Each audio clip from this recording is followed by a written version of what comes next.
Welcome back to middle education. लीजिए student, आपके सामने अर्धवार्षिक परीक्षा वर्ष 2024 कक्षा 9वीं हिंदी विषय का सेट नंबर ए लेकर के आ चुका हूं। आपको पता है ना, आपके हाईफेयरली एग्जाम का पेपर दो सेटों में आएगा। एक रहेगा सेट नंबर ए, दूसरा रहेगा सेट नंबर बी। अब हमारे पास समय बहुत ही कम है और इन कम समय में ज्यादा से ज्यादा क्वेश्चंस प्रिपेयर करना है। जैसे कि आप सबको पता है कि अभी 8 बज चुका है, समय नहीं है, तो चलिए फटाफट सारे क्वेश्चंस को जल्दी जल्दी पढ़ लेते हैं, देख लेते हैं किस प्रकार से प्रश्न पूछा गया है एंड क्या होगा इसका सही आंसर। लेकिन उसके पहले एक इन्फॉर्मेशन और देना चाहता हूं। अगर तुमने अभी तक हमारे सोशल मीडिया से नहीं जुड़ा है, चाहे फेसबुक हो, चाहे आपका टेलीग्राम हो या फिर इंस्टाग्राम, सब जगह जुड़िए, क्योंकि फेसबुक पर आपको MP4 वीडियोस मिलेंगे। यूट्यूब से पहले वीडियोस आते हैं फेसबुक में, टेलीग्राम पर सीधे तौर पर PDF मिलेगा एंड इंस्टाग्राम पर एक चैलेंज कर रहा हूं जो कि 30 डेज चैलेंज है। जुड़िए और इस चैलेंज का पार्टिसिपेट कीजिए और इसका हिस्सा बनिए। चलो अब बिना टाइम वेस्ट किए फटाफट देख लेते हैं। यहां पर समय मिलेगा 3 घंटे एंड 75 नंबर का आपका प्रश्न पत्र रहेगा। निर्देश में कह रहा है सभी प्रश्न को हल करना अनिवार्य है। सभी प्रश्न के सम्मुख उसका अंक दिया है, कौन सा प्रश्न कितने नंबर का रहेगा। इसके साथ 1 से 5 तक आपको 30 वस्तुनिष्ठ प्रश्न मिलेगा और 6 से लेकर 17 तक 12 प्रश्न ऐसे मिलेंगे जो कि 2 अंकीय रहेंगे। 3 प्रश्न ऐसे रहेंगे जो कि 3 अंकीय रहेंगे एंड 3 प्रश्न ऐसे रहेंगे जो कि 4 अंकीय रहने वाले हैं। इस प्रकार से इसके इंस्ट्रक्शन हुए। समय बहुत ही कम है, कम समय में सारे क्वेश्चंस को प्रिपेयर करना है और इन सारे क्वेश्चंस को दिमाग में बैठा लीजिएगा। इतना ही नहीं, इसके PDF को भी डाउनलोड करने का गोल्डन चांस मिलेगा। लिंक डिस्क्रिप्शन बॉक्स में दिया गया है, जाकर के आसानी से PDF को डाउनलोड कर सकते हैं। चलो देखो, पहला नंबर कह रहा है कि सही विकल्प का चयन करो। पहला नंबर कहता है कि आचार्य रामचंद्र शुक्ल ने हिंदी पद्य साहित्य को विभाजित किया है, तो कितने भागों में बांटा है। तो आचार्य रामचंद्र शुक्ल के अनुसार हिंदी पद्य साहित्य को 4 भागों में बांटा गया है। नेक्स्ट कहता है कबीरदास जी की भाषा क्या है। तो वैसे तो कबीरदास जी की जब भाषा के ऊपर मैंने रिसर्च किया तो उन्होंने कई प्रकार की भाषा का उपयोग किया था, अवधी, ब्रज, खड़ी बोली, इस प्रकार से भाषा का उपयोग किया था। लेकिन अगर मैं मुख्यतः भाषा की बात करूं तो मुख्यतः वो ब्रज भाषा को अपनाते थे। ठीक है, तो आपको यहां पर ब्रज में टिक करना है। आगे देखते हैं रस के कितने अंग होते हैं। ठीक है, देखो एक प्रश्न होता है रस के कितने प्रकार होते हैं, दूसरा होता है रस के कितने अंग होते हैं। तो ये प्रश्न पूछा है रस के कितने अंग हैं, 2, 3, 4, 6, तो रस के 4 अंग हैं। ठीक है, स्थायी भाव, विभाव, अनुभव और संचारी भाव।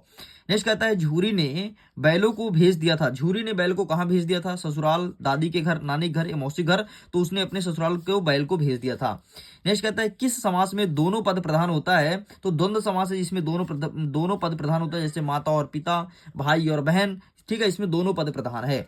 नेक्स्ट कहता है इस जल प्रलय में पाठ की विधा क्या है। कहानी है, रिपोर्टार्ज, उपन्यास या फिर नाटक। तो इस जल प्रलय जो पाठ है वो आपका एक रिपोर्टार्ज है। ठीक, तो इस प्रकार से आपका 2 मिनट में यहां तक मैंने कंप्लीट कर दिया है। भाई मैं बहुत स्पीड में कंप्लीट करा रहा हूं क्योंकि कम समय में सारे क्वेश्चंस को प्रिपेयर करना है, प्रश्न क्रमांक 1 से लेकर के 23 तक। तो फटाफट सारे क्वेश्चंस को रट लो और वीडियो अपने दोस्तों तक शेयर कर देना। आगे देखते हैं, नेक्स्ट कह रहा है रिक्त स्थान की पूर्ति कीजिए। पहला नंबर कहता है खुलेगी सकला बंद, साकल बंद डैश डैश की है। तो कहाँ की साकल खुलेगी, तो द्वार की साकल खुलने की बात कर रहा है। नेक्स्ट कह रहा है मात्रिक छंद में डैश डैश गणना होती है। तो मात्रिक छंद में मात्राओं की गणना होती है, तो यहाँ पर आपको मात्रा लिखना है। नेक्स्ट कह रहा है कि अलंकार का सामान्य अर्थ क्या होता है। तो अलंकार का सामान्य अर्थ गहना होता है या आभूषण। तो यहाँ पर गहना में टिक करना है। नेक्स्ट कहता है तिब्बती लोग टोटीदार बर्तन को क्या कहते हैं। तो खोटी कहते हैं। तो यहाँ पर आपको खोटी लिखना है कि तिब्बती लोग टोटीदार बर्तन को खोटी के नाम से जानते हैं। नेक्स्ट कह रहा है कि वे शब्दांश जो शब्द बनाते समय प्रारंभ में लगते हैं उसे क्या कहते हैं। तो जो शब्द बनाते समय प्रारंभ में लगते हैं उसे कहते हैं उपसर्ग और जो बाद में लगते हैं उसे कहते हैं प्रत्यय। नेक्स्ट कहता है लेखिका मृदुला गर्ग की नानी के मन में किसके प्रति जुनून था। तो देश के प्रति जुनून था। तो यहाँ पर आपका देश सही उत्तर हो जाएगा। इसी प्रकार से क्वेश्चन देखने को मिलेगा। ठीक है, सही विकल्प में एक प्रश्न 4 ऑप्शन और आपके रिक्त स्थान में भी ऑप्शन दिए जाएंगे। इस प्रकार से सेम टू सेम देखने को मिलेगा। आगे देखते हैं, तीसरा नंबर कह रहा है निम्नलिखित कथनों के समक्ष सत्य और असत्य बताना है। माखनलाल चतुर्वेदी की रचना साहित्य के देवता है, क्या ये सही है। तो बिल्कुल ये बात सही है। चलिए पेज को पलटते हैं, आगे क्वेश्चन को कवर करते हैं। नेक्स्ट हमारा कह रहा है रामचरितमानस एक खंड काव्य है। नहीं, गलत है, रामचरितमानस एक महाकाव्य है। जाबिर हुसैन का जन्म बिहार में हो, तो बिल्कुल सही है। खाना एक क्रिया है, बिल्कुल सही है। एकांकी में 3 अंक होते हैं। नहीं, एकांकी में 1 अंक होते हैं। राम स्वरूप दकिया सूनी एक ख्यालातों के थे, बिल्कुल सही है। ठीक, इस प्रकार से कंप्लीट होता है। अब फटाफट हम देखते हैं सही जोड़ी और इनका देखते हैं क्या उत्तर हो जाएगा। एक साइड दिया है स्तंभ आ, दूसरा दिया है स्तंभ नंबर बा। चलो देखो, सबसे पहले कहता है ग्रामसी, तो इसका सही आंसर लगाएंगे सुमित्रानंदन पंत, हो जाएगा पहले का। नेक्स्ट कहता है 3 वर्णों का समूह।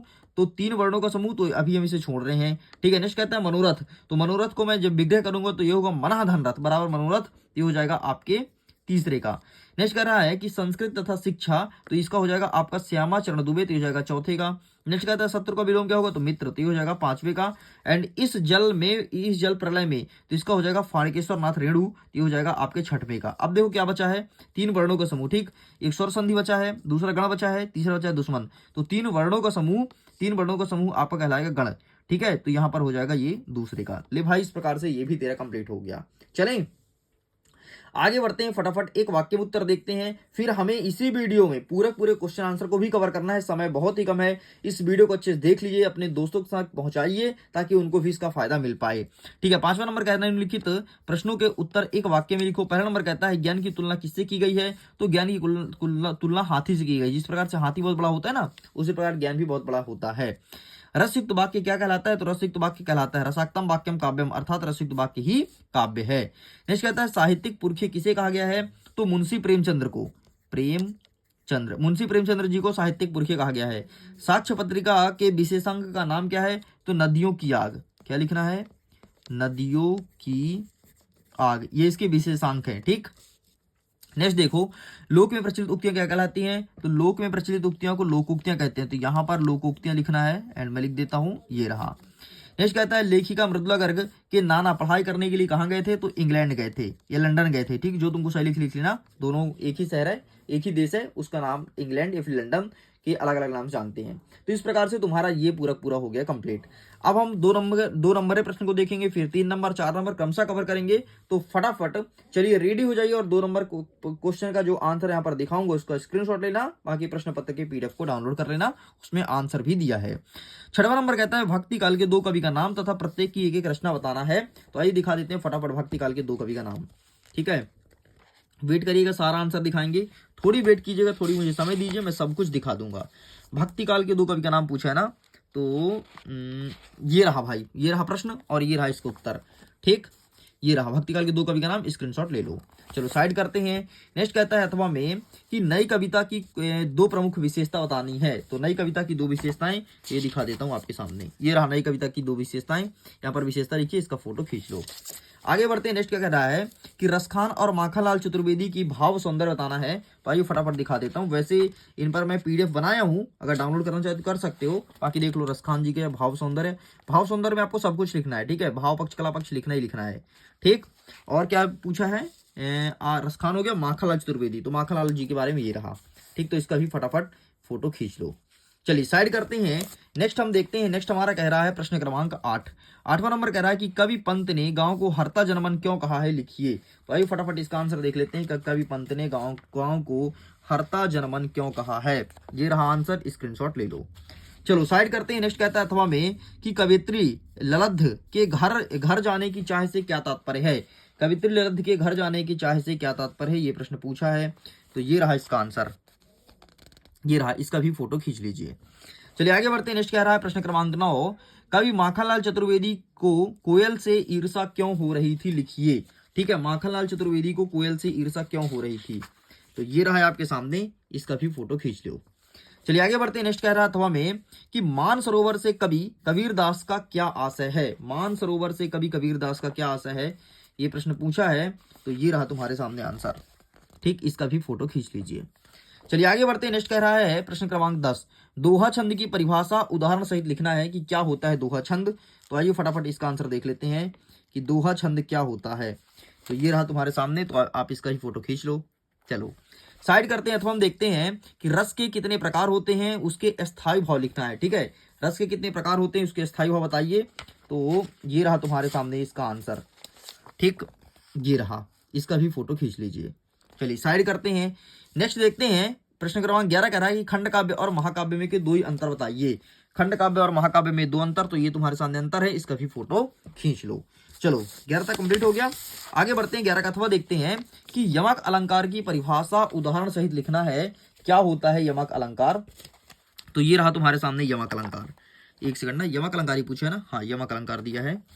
एंड छंद हो गया, ये रहा तुम्हारे सामने यमक अलंकार, इसका ही फोटो जल्दी से खींच लो।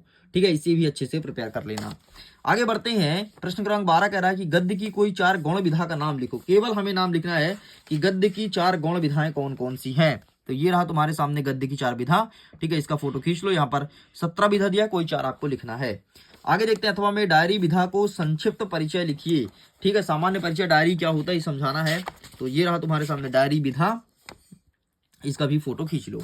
आगे बढ़ते हैं, नेक्स्ट कह रहा है मुंशी प्रेमचंद्र और श्यामाचरण दुबे की भाषा शैली और दो विशेषताएं बतानी है। वैसे इसका पीडीएफ में दे दूंगा, लिंक डिस्क्रिप्शन बॉक्स में है। बाकी आप यहाँ पर आंसर तो देख लो जल्दी से, और जल्दी से प्रिपेयर कर लेना सारे क्वेश्चंस को, ठीक है, बाद में पश्चाताप ना करना पड़े। कौन सा पूछा है? मुंशी प्रेमचंद्र और श्यामाचरण दुबे। तो ये रहा जी प्रेमचंद्र जी के बारे में, ठीक है, ये रहा, इसका फोटो खींच लो।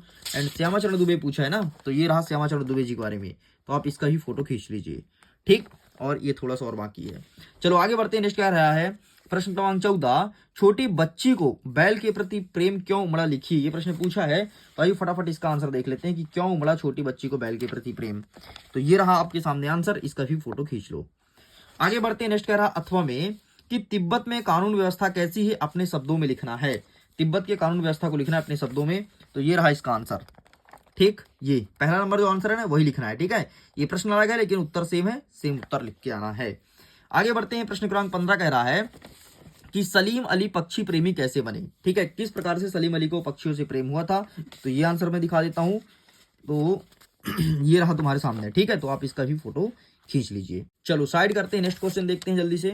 नेक्स्ट क्वेश्चन कह रहा है अथवा में कि प्रेमचंद्र के फटे जूरे पाठ के आधार पर प्रेमचंद्र के व्यक्तित्व की दो विशेषताएं लिखनी है।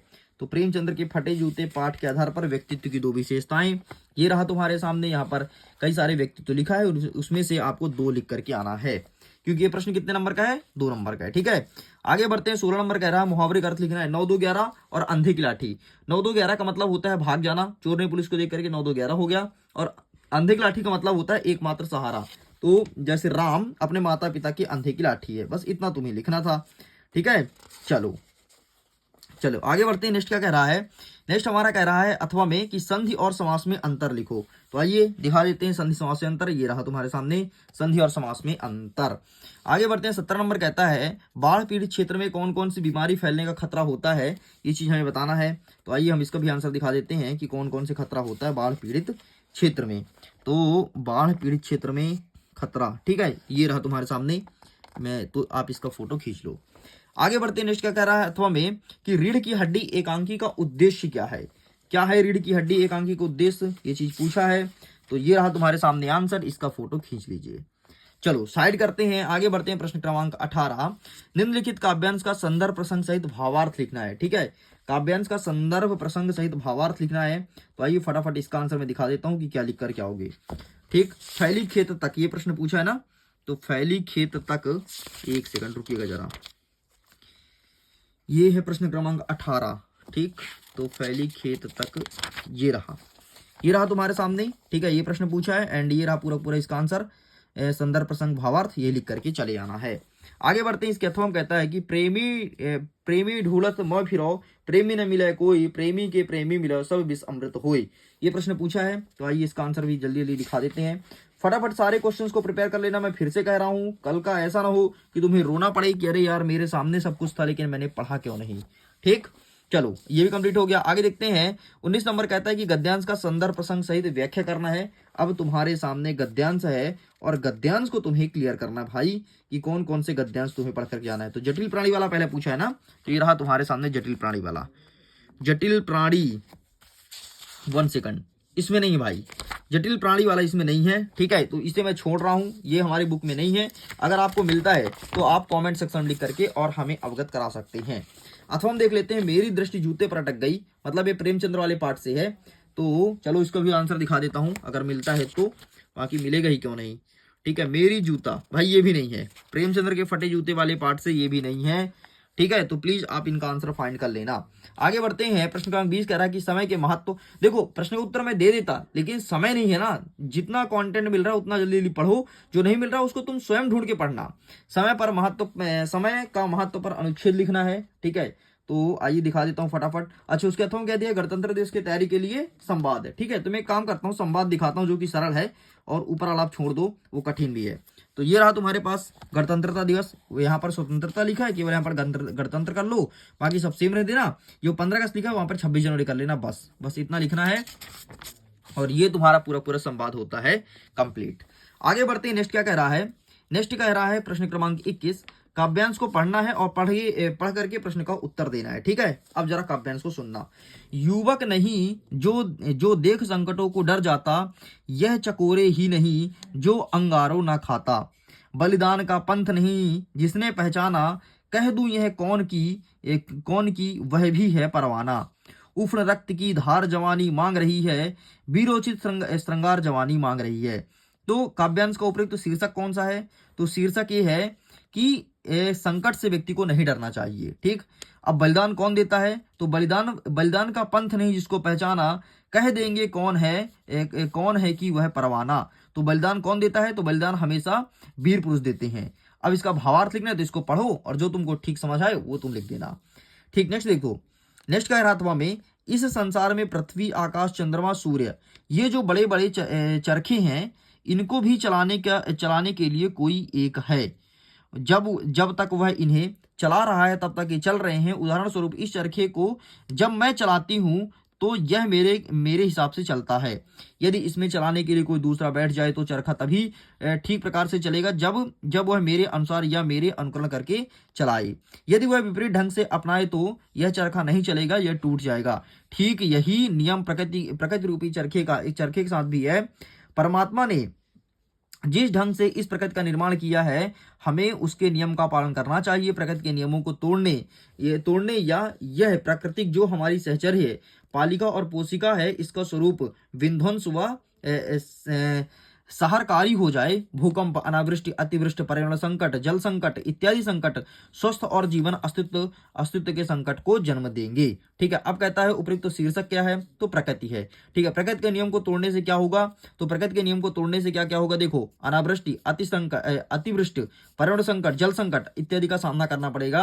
अब इसका सारांश लिखना है। सारांश का मतलब क्या होता है? इसे पढ़ो और तुम्हें जो समझ में आए अपने भाषा में लिख दो, यही तुम्हारा सारांश है। ले भाई, तेरा ये भी कंप्लीट होता है। आगे बढ़ते हैं। प्रश्न क्रमांक 22 कह रहा है कि विद्यालय में प्राचार्य साहब को लिखना है शाला त्याग प्रमाण पत्र हेतु। एंड अथवा कहता है कि अर्धवार्षिक परीक्षा की परिणाम की जानकारी देते हुए मित्र को पत्र लिखना है। तो आइए फटाफट इनका आंसर मैं दिखा देता हूं कि इनका सही उत्तर क्या हो जाएगा। ठीक, तो सबसे पहले मैं दिखाता हूं आपको ऊपर वाला, फिर दिखाऊंगा नीचे वाला। तो ये रहा तुम्हारे सामने ऊपर वाला। ठीक है, स्थानांतरण प्रमाण पत्र के लिए तो अब इसका फोटो खींच लो, इतना लिख करके चले आना है। अब क्या बचा है? एक बचा है कि मित्र को बधाई पत्र ना, तो ये भी दिखा देता हूं। ये रहा तुम्हारे सामने मित्र को बधाई पत्र। ठीक है, तो आप इसका फोटो खींच लो, ये कंप्लीट होता है। आगे बढ़ते हैं। नेक्स्ट कह रहा है कि आपका किसी एक विषय पर निबंध, पर्यावरण, जल संरक्षण, पर्यावरण प्रदूषण, मेरी प्रिय पुस्तक, ये सब तो तुम्हारे पास होगा ही होगा। ठीक है, ये दिखाने की जरूरत नहीं है। तो मैं कहता हूं कि आप ना खेलों के महत्व के ऊपर ही लिख करके आना एग्जाम में, अच्छा होगा। चलो, तो वीडियो को एंड करता हूं। पीडीएफ को डाउनलोड कीजिए। बाकी इसके अलावा टेलीग्राम पर, इंस्टाग्राम पर जरूर जुड़िएगा क्योंकि बहुत फायदा मिल रहा है और बहुत सारे बच्चे फायदा उठा भी रहे हैं। वीडियो को एंड करता हूं। एग्जाम के लिए all the best, bye bye.